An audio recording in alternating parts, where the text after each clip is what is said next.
I was thinking, you were talking about something earlier that caught my attention, which was something to the effect of each kind of historical era or epoch, or however you want to divide up the time space. In modern, especially in modern history, has kind of like brings into view an idea of what it is to be human. And you said that what was revealing about that flood, hitting the poor areas on the outskirts of town is the kind of nakedness with which elites were describing what they wanted to do and how the kinds of opportunities that the flood presented. And I was wondering if we could leap into a bit of the present moment in Mexico, but looking, using the historical framing as kind of a lens. Because I feel like in the United States and in some ways in Mexico as well, definitely in other countries, in Brazil, we've kind of seen this resurgence of authoritarianism, and there's a real nakedness to the discourse now that I don't believe we have seen for a while, at least in some places. And I'm just wondering, if you could kind of looking back to look to the present, if you could kind of talk a little bit about that in Mexico. So we have Andrés Manuel López Obrador as president. He is part of the left and part of the kind of a very traditional kind of left in Mexico, dating back to the time of the Institutional Revolutionary Party, the PRI. But there's a kind of a particular understanding of, the populace of Mexico that I think is emerging and in and around his administration. And maybe you could just talk a little bit about that in the lens of cultural history. Yeah, well, that's a very, very kind of complex question. But the first thing That's why it took me so long to ask it. no.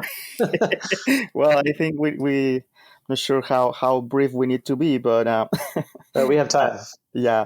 So as I said, the first thing that struck me when you mentioned this kind of trying to do a parallelism between that time and our current time is social Darwinism. I remember to identify this specific discourses. I digged into many works by Europeans and American philosophers and also Mexican philosophers like Gabino Barreda, who were talking about all this perception of society as a kind of an atomic body in which every part is supposedly the same important, but we need to accept that there in the social body there's a head, there's a heart, there are hands, there are legs, right? But usually the legs and the working parts are obviously the lower classes, and they need to accept to be directed by the head. So it's kind of it's an exercise of understanding authority, right? And it's at some point you ended up thinking and understanding that no matter what time in history you are, there's a legitimation behind the authority principle. So in that way, it's very interesting to understand how in a particular time you see that justification, that legitimation constructed through discourse. So right now, it's a very, not sure how to say, it's a very, very chaotic time in history because, and I perceive this so many years ago in the new generations that came to the classroom as students, right? Many of them had no perception of history. And I say perception in the very sense common of sensitivity, like a physical memory, because none of us had been in a war by ourselves. None of us experienced, shortage of goods in the stores or products as people in World War II, right? So that basically puts history in the books and makes it irrelevant for most of the people. Maybe not for historians, but right. most. But that's not that common experience of a major event. You're saying exactly. So that experience transforms your perception of the world because you put at odds many things. So this pandemic is only comparable with the uncertainty that war brings to society. Mm-hmm. In that, You're talking about the, sorry to interrupt you, you're talking about the COVID-19, the current. exactly, the COVID-19 that we are right now in this lockdown and social distancing practice. So basically, people without knowledge of history encounter this populist discourse more attractive than people who knows history, because people who knows history knows that we have heard this before. You can find even similarities between the discourses of Andrés Manuel López Obrador with Echeverría, or with or probably President Trump with some precedent in history and the US or in Brazil, right? With Bolsonaro is the same. But the new voters are not immune to those type of discursive constructions that not necessarily have to do with reality, more with an interest for power, an ambition, or certain interest to transform society, not necessarily for the good, but for the interests of a certain sector of the population.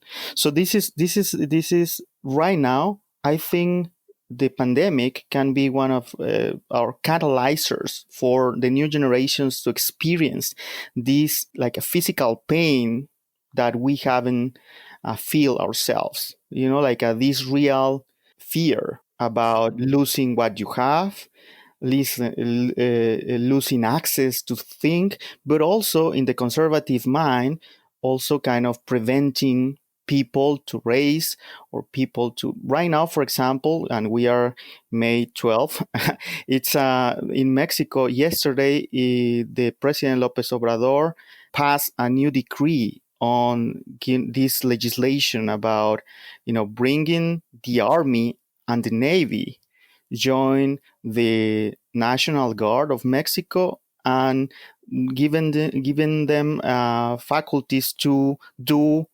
home search, to apprehensions, basically do them the access to do police activities, which in many ways may lead to a militarized regime, right? So this is something that at least myself never imagined could happen. Mm-hmm. But if In you Mexico. review the 19th century, you can see that certainly it's possible. It's not without precedent in Exactly. Mexico. Yes. Yeah. I'm not sure if I responded the question. Oh no, that's excellent. I really think that your example is very apt. Your illustration is very apt. And that's the question I keep asking myself. I've lived and worked in Mexico, and I've done a lot of historical research in different archives, and almost all of my research is in Mexico, and so I have I have a fairly strong sense of what you're talking about. And Lopez Obrador is an interesting figure because obviously he has come up through the ranks of of populism, and through the ranks of the pre-party, and then was in the PRD, and now at some point he formed his own party, Morena, and finally, after three tries, became president. Two tries, became president of Mexico.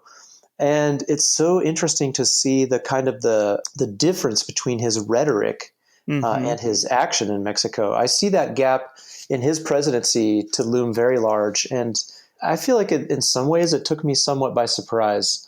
Not that I had hopes that Obrador was going to change everything in Mexico, that was wrong with all of the problems that Mexico was facing at that time, but he is just so much less effective as a leader than I thought, and it's pretty shocking in a lot of ways. Yeah, no. I totally concur with you, and it's putting aside any type of political philias or phobias, right? I concur with you that the image many of us had about him as a leader, as an administrator, kind of many of us put our hopes in his experience as an administrator of Mexico City, one of the largest city in Mexico and one of the largest of the world, right? And he was really effective on that. And yes, I concur that once you see right now the way he's talking to the people, and the way he approaches kind of progressive topics of the agenda right now. And I'm just going to mention one example. Before the kind of the pandemic fears unfolded, like in March, you remember that Mexico was kind of on the edge of kind of social unrest, or protesting, around these women violations of rights, right? Human rights for women, and these feminicide controversies that were going all over the place in Mexico.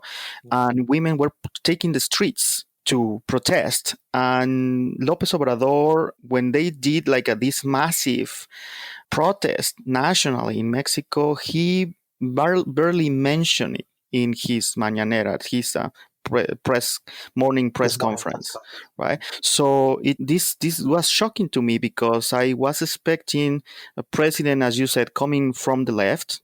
I had supposedly coming from the left, basically ignored, this one of the most progressive left struggles in all these groups. So I was totally shocked. And I remember this essay by, don't remember the author of this essay, released just right after Lopez Obrador won the presidency. But he said, Lopez Obrador, with Lopez Obrador, the extreme left of Mexico didn't won.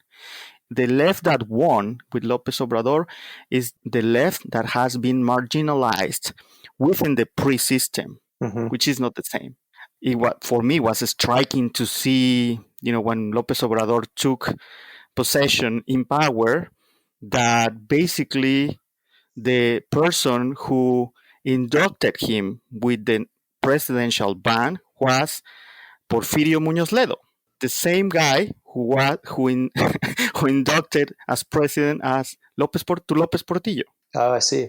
So it made totally sense to me that it's not the left, it's not the extreme left in the national politics who took power. It's the left within the PRI who took power. Yeah, that makes a lot of sense, of course. Well, I'd like to turn a little bit our discussion now in the minutes that we have remaining. I actually I'd love to talk more about Lopez Obrador, but I do want to. Maybe we can organize another one only on Mexican politics. Yeah, it's not a bad idea. There's so much to talk about there, of course. I would like to turn now to your current work as director of SBS's Mexico Initiatives program, and also find out how your current research is folding into that, and the ways that you are also working with others around the University of Arizona campus on research projects. Basically, this office of Social and Behavioral Sciences Mexico Initiatives was created in the fall of 2016 and was established by two people, Dr. J.P. Jones III, Dean of Social Sciences, and also Professor Scott Wyford, who was a former head of the Center for Latin American Studies and who was about to retire back then. And he took this invitation by the dean as an effort to consolidating his legacy and his contributions to the University of Arizona, and also to kind of show the huge love he has for Mexico and the interaction with Mexico and Mexican academics. So it's basically was established to consolidate, collaborative efforts on the social and behavioral sciences with Mexico. And we basically became a sort of point office between the College of Social Sciences with academic institutions, organizations, scholars, students, and communities of Mexico. And obviously, it's a huge duty for a small office, although our purpose was kind of creating this sustainable and plan for collaboration. Obviously, there has been so many challenges on this because certainly College of Social and Behavioral Sciences is a very complex unit, and it brings together so many different backgrounds and so many difference in the centers and academic units and departments and schools. And just to give you an idea, around 500, 600 faculty within SBS, around 80, 90 people, they have something to do with Mexico in research, and they have at least partially touched research with Mexico and the border. So, and we did, a list of these scholars that we call experts on Mexico, and we primarily rely on them in terms of kind of promoting our programs in Mexico. Why? Because if some students come from Mexico to study, let's say, engineering or hard sciences, physics, whatever, right? You can do physics wherever you are in the world. You can do, well, obviously you look for the top technology to do certain experiment, or if you need to do certain thing or certain application that need a specific chemical element or whatever, obviously you need to look for the top advantages on your field. But in the case of scientifics that focus on society, right, and coming from Mexico, it's hard to, for me as a historian, was really hard to justify why coming to the U of A to study history of Mexico if I was in Mexico. Yeah, of So, course. Yeah. so obviously, and that's kind of the type of capacity we need to promote in Mexico. Saying, the College of Social and Behavioral Sciences is one of the top units around the world with the most amount of experts on Mexico, on the Mexican society and the border society. So that brings an entire possibility to promote those capacities. And obviously, we already have many collaborations in place. There are so many centers here. The Center for Latin American Studies has a huge tradition, a very long tradition of collaboration with Mexico that keeps going.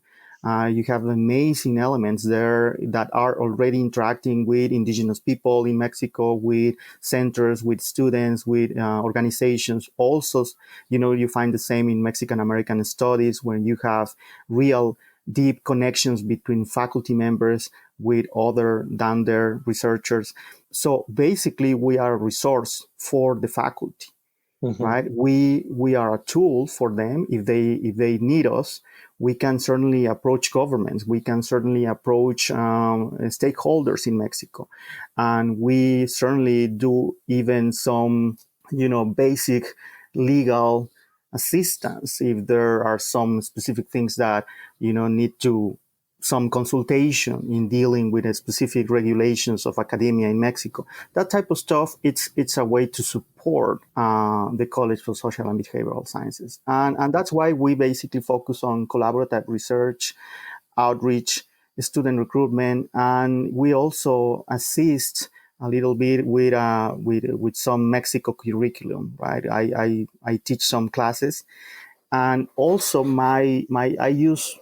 I have been using my own research to basically as a tool, right, for promote collaboration with Mexican scholars. And this is with scholars from the National Autonomous University of Mexico and the Colegio de San Luis. Yes, yeah, Others? exactly. It's we have a very big network to work with Mexican institutions. The first idea of the office was also kind of being the first point office in the college with UNAM. UNAM is the National Autonomous University of Mexico, which is one of the largest of Latin America, and the largest in Mexico. And the fact that we have the opportunity of having one international representation office of UNAM here on campus in Tucson, that was the first idea probably of the Dean of Social Sciences, to have this office to kind of channeling the efforts and also interacting with them. They are very active. They bring a lot of opportunities and a lot of interesting scholars, directives, officials to campus. So it was a way to get the college access to those channels in order to basically take advantage of those in terms of collaboration. But besides UNAM, we also have a strong relationship with the Sonoran institutions, Unison, Colegio de Sonora, CIALT, and also universities in Mexico like University of Sinaloa. And as you mentioned, El Colegio de San Luis has been one of the the top institutions interacting with us, obviously, because I have a strong connection with them, but they have been willing to interact in many ways. They have been receiving our professors, our directives.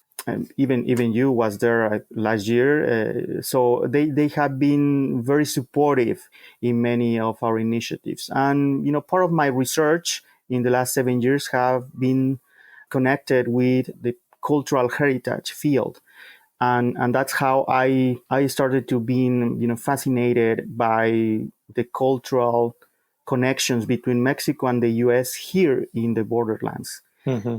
And that's why I invited a group of faculty to form a group to start first pinpointing ideas, but also trying to create certain synergy that was really interdisciplinary between Mm-hmm. us. And this group was called the On the Edge Project. And we have been doing some activities with institutions on these areas that basically open up other fields, right? Mm-hmm. Yeah, I've definitely seen for several scholars here that your efforts have been really helpful. For mine included, of course, because I was involved in a group of U.S. scholars who traveled to San Luis Potosi last summer to visit with scholars there, and we are currently working on a series of publications, I believe. Although we're kind of everything is a little slow right now in the time of COVID. Exactly. But it is one of the things that has kept me at this university is the strength of the ties between University of Arizona and Mexico. Mm-hmm. And in the Southwest Center as well, we have a long tradition of collaboration with scholars from Mexican institutions, including UNAM and the Colegio de Sonora. Yes, exactly. Yeah. Mm-hmm. So I guess as a kind of a final question here, I'm wondering, in this moment, everything is kind of on hold, but there are both sorts of big kinds of barriers, I guess you could say, to our abilities to research going forward right now. Mm-hmm. But there are also some different opportunities that are arising to understand what's happening around us, and I'm just wondering what all of that in the context of SBS's Mexico initiatives means for the work that you're doing going forward. Yes, well, definitely. I think our work has been impacted immediately by the travel restrictions, as as an office basically dedicated to enhance and promote, our good relation abroad. It's one of these restrictions certainly limit our at first at least in the first moment limited our capability to interact internationally. But as you said, this presents a set of opportunities in my view. One of them is that gladly I have been invited to attend or to be guest lecturer to classes in Mexico in these days, because each class is now through internet, right? So it's now a video call or any other platform we are using. It's way easier for me to be present in Mexico. So that brings another dimension, right? In terms of budgetary struggles, I think certainly we all of us, we need to do adjustments to the plans that we already had in the kitchen, right? And we need to adapt to those. And certainly I'm right now trying to see and trying to plan the next academic year, basically relying in these interactions virtually. And also that brings a lot of synergy and a lot of empathy also in our institutions in Mexico, because they are facing similar situations. Mm-hmm. So as you said, I think everything is a matter of adaptation. And the University of Arizona has been a champion of adapting every time. I mean, this land, I mean, this territory is a territory of adaptation and desert, and So I think every of us are doing our effort to trying to catch up with what is coming about this new scenario, right? That the pandemic brought, and I'm hopeful that we can continue contributing with our work to Mm-hmm. support our units in SBS. Well, Luisa, I have one final question for you. what are you reading right now? And do you have any book recommendations now that we're all sort of stuck at home?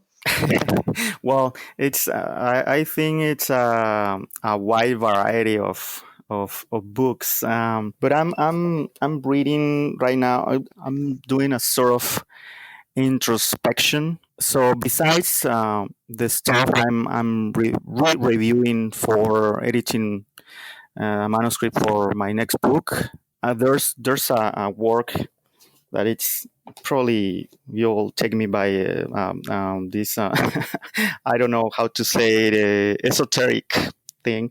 It's a kind of a novel. It's a history by C.M. Mayo. It's called Metaphysical Odyssey into the Mexican Revolution, and it's an analysis of Francisco I. Madero secret book. It's an spiritualist manual, and it brings a lot of mixture between fantasy, but a lot of facts and archival research this lady did on around Francisco Madero encounter with spiritism. So I really recommend it. I mean, for historians or for people. And also, I have been reading a lot of literature, kind of distancing myself a little bit, at least for some weeks of academic reading. So I have been reading, I don't know if you're familiar with the works by Carlos Castañeda. Mm-hmm, I sure am. So in my last trip to San Luis Potosí, I had the opportunity to go to the sacred lands of the Huichol indigenous community, the way where they pilgrim every year from Nayarit to San Luis Potosí in Real de Catorce.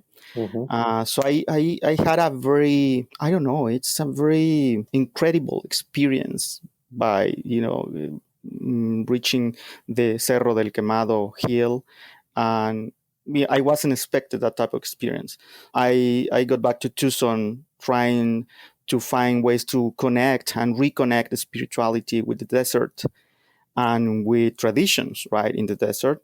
And in that way, I think San Luis Potosí and Tucson are so close, are culturally and spiritually very close. So I have been reading those and getting back to my old, readings of Jose Vasconcelos and other things that I'm revisiting in these times. Wow, that's excellent, Luis. So interesting. I would love to talk a little bit more about that trajectory. When I lived in Mexico in the mid to late '90s, at the very end of my stay there, I started picking up Carlos Castaneda's books, Mm-hmm. and I went through most of them actually. And of course, there's all the controversy around him about Exactly. his having made up the stories but all of that aside, there is a lot of I don't know, very interesting material in those books, Exactly. and it didn't just come from nowhere. You know what I mean? He didn't invent it de la nada. Exactly. Mm-hmm. And so I took a tour. I had a really close friend from Mexico City who came up to live with us in Sonora for about a year. Mm-hmm. She's from Coyoacan. She grew up in Coyoacan, and she is kind of took up with a roving band of hippies when she was young, and just is kind of a gypsy in a lot of ways. Mm-hmm. But she told me a lot about having lived in Real de or near Real de Catorce, Uh-huh. taking out or leaving from the west side of the town, and going down to the desert floor there, that long road you Mm-hmm. take out of there. And so I had it in my mind that I wanted to have that experience and see that desert before I left Mexico. So in a Mm-hmm. lot of ways, it was kind of my swan song, and I traveled to Real and spent a couple of nights there, and then packed up a little backpack and walked out into the desert, and I had just this magical couple of nights spent out in the desert. And so I know a little bit about what you're talking about here, and I'd love to talk more about that. So perhaps we can leave that for our next interview. Yeah, it would be wonderful. And yeah, as you said, well, at least for me, it was a transformative experience because Mm-hmm. even, being originally from San Luis Potosí and traveling oftenly to Real de Catorce, this was the first time I encountered a different type of mysticism around. So I totally agree with you. And yeah, I would love to continue this conversation. I didn't talk about my research in the PhD, which Yeah, we take didn't me make it there, did which we? which would take me a long time. But yeah, I really appreciate this opportunity, Jeff, to be in contact with the public of the Journal of the Southwest and the Southwest Center. I really appreciate this opportunity. Well, Luis Coronado, it's been a pleasure to speak with you today. Thank you so much. Thank you so much, Jeff. Take care.